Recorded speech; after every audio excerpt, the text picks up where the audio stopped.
What's going on, everyone, and welcome into another information video here. My name is Dave with Sell House Columbus. We're Columbus, Ohio, and Central Ohio's #1 home buyer, and we've expanded all across the great state of Ohio. Sell House Columbus is our mainstay, and today we're answering the question, can I sell my house that's in foreclosure located in the Columbus, Ohio market?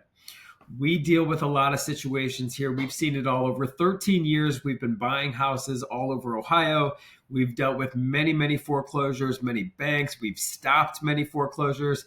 And a lot of times what we've seen is you, the homeowner, don't know that you have all these options. A lot of times the bank's not going to give you all the options. You got to understand, the bank is a big company. They only know how to do one thing, and that's to bug you and serve you notice and hit you up on your phone. Well, you have a lot of options. Today we're going to discuss kind of what it takes to stop a foreclosure, and then ultimately, a lot of times the best thing you can do is just sell the property. A lot of people just sell the property, and that allows you to put some money in the bank too. So you can end the entire foreclosure situation if that's what you're going through, put some money in the bank. We can help you on your merry way. We totally understand bad things happen to good people all the time. So let's get right into it. So number one, the key to selling your house that's in foreclosure is over communicate with the bank. Now, when we're buying a property that's in a foreclosure situation, everything we do is through a title company, a title and escrow company. And I've done other videos about title and escrow companies and why really every real estate company should use those.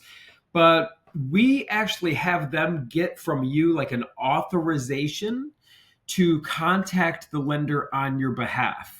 And this is very powerful because we will contact the lender on your behalf and let them know that the house is going to be sold, right? Or reinstated. That's another option. I'm not going to get too deep on that in this particular video, but some people qualify where we could just reinstate the mortgage, catch up all the payments. We do stuff like that too. But most transactions entail us buying the property, and that means the entire mortgage is going to be paid off in full. All the back payments, fees, everything. So when we communicate that to the lender, a lot of times they're going to loosen their grip on you, right? So serving you paperwork and calling your phone and stuff like that. We can put a stop to all that just by over communicating with the bank and letting them know a reputable buyer is in contract to purchase this property. They're going to get paid. Number two, it's very important, especially if we're in contract with you to buy your house, can't miss deadlines. Everything's timed. You gotta have impeccable timing here, right? Because the bank in their system, a lot of times they already have a foreclosure sale date. They're looking to sell this thing, right? So we can't miss any deadlines. That's why when we enter into an agreement, we've got to make sure we're hitting our deadlines. Let's get this thing paid off. We can't be missing deadlines and things like that because that could affect the entire transaction, right? And the last thing we want is the bank to just sell the house out from under you and out from under us and like all of that. So it's very important that we stay on top of our deadlines, can't miss them. Number three, I think it's very important to know and to discuss that banks are just people too. So that's why it goes back to number one with over communicating with the bank. When you can actually build a small relationship with a certain representative, let them know absolutely everything that's going on. What happens then, it adds the human element to this relationship, to this conversation. It's going to happen much more smoothly, right? You got to remember, these are just people doing their job. They're just working there. So when you can communicate, be polite, let them know what's happening, don't miss deadlines, you'll find out a lot of these banks and lenders are really flexible. They're really easy to work with, but it's how we approach them. We need to approach them as humans that they are, right? And build a relationship. What is the old saying? You always get more bees with honey or sugar, right? So treat them very, very well. Even though sometimes they can be a little bit aggressive, we need to soften the tone of this whole thing. This way we could just get the transaction done, get them paid off, get you let off the hook, and get some money in your pocket. That's what we're trying to do. Keep the conversations recorded. We're really good about this. So every time ourselves or the title company communicates with the bank, we're going to keep that documentation because maybe, it's a big company. Maybe they tell you they can do something and then you're dealing with a new representative and they tell you they can't do something. So sometimes with these big companies and these big lenders, it's like the blind leading the blind.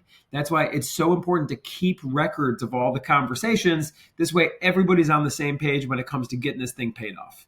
All right. Number 5, explore all options. We're really good about this. So when we first get into initial contact with you, when we first start to discuss that the property might be in a foreclosure type of situation, we want to find out how much is owed in the back payments. Maybe it makes sense to not pay the whole loan off, but maybe just catch up the back payments and work some kind of deal out. So there's always options that can be discussed, and it really just comes down to the numbers like anything else. So when you are giving us all the information on what's going on and we're learning about the situation, how many months behind it is and things like that, all of that goes into consideration, and it could create different options. Option number 1 that most people go with is just selling it outright and paying everything off. There could be other options that we can explore. So finally, don't wait. The worst thing we can do or you can do if you are, missing a couple payments is just kind of try to hide it under the rug and just avoid the situation. Don't do that. The sooner you start working with a professional, the sooner we can start working with the bank, getting this thing done. It's going to make your life so much easier. Just face the music, but you don't have to face the music alone. We're here. We do this every single day in and day out, and we will help you in this situation, explore all options with you. We do this every day. Like I said, I've got a lot of people. You're not the only one. You are not alone in the foreclosure type of situation. We see it all the time. We speak to about 80 to 100 people here every month, and we do about 20 transactions a month. So 20% or more people that we communicate with, we're able to get everything squared away, right? And buy their house and make it happen. And it's a very high percentage likelihood that we're going to be able to help you out. Okay. So with that being said, if you do have a house that you'd like to sell, whether it's in foreclosure or not, if you are in foreclosure, don't worry. You don't got to go at this alone. You can call us anytime. Our number here is 614-300-5151, or you can visit us online, sellhousecolumbus.com. Regardless of where your property's at, we actually do buy properties all over the country. But if you have a property anywhere in Ohio, especially in Columbus, this is where we're based out of. But wherever your property is at, visit us online, sellhousecolumbus.com, or pick up the phone, 614-300-5151. We look forward to working with you, and we'll talk to you soon.